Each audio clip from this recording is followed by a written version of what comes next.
Sardar Sarovar Narmada dam સંપૂર્ણ ભરાતા મુખ્યમંત્રી ભૂપેન્દ્ર પટેલ દ્વારા વધામણા કરવામાં આવ્યા.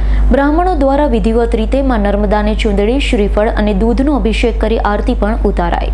આજે સરદાર સરોવર નર્મદા ડેમ સંપૂર્ણ ભરાતા મુખ્યમંત્રી ભૂપેન્દ્ર પટેલ દ્વારા નર્મદાના વધામણા કરવામાં આવ્યા. નર્મદાને ચૂંદડી, શ્રીફળ, દૂધનો અભિષેક કરવામાં આવ્યો. ત્યાં ચાપતા પોલીસ બંદોબસ્ત વચ્ચે બ્રાહ્મણો દ્વારા વિધિવત રીતે નર્મદાના વધામણા કરવામાં આવ્યા. સાથે સાથેમાં નર્મદાની મુખ્યમંત્રી દ્વારા આરતી પણ ઉતારવામાં આવી.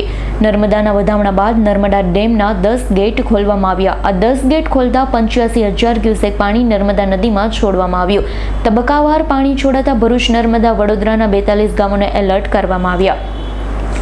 જો કે હવે નર્મદાનું પાણી કચ્છ સુધી જતા આવનારા દિવસોમાં ઉનાળો આકરો રહે તો પણ 2 વર્ષ સુધી ચાલે એટલું માત્રામાં પાણીનો સંગ્રહ થયો છે. દીપક જગતાપનો રિપોર્ટ, S9 ન્યૂઝ, રાજપીપળા. અમારી તમામ માહિતીથી અપડેટ રહેવા માટે જોડાયેલા રહો S9 ન્યૂઝ સાથે.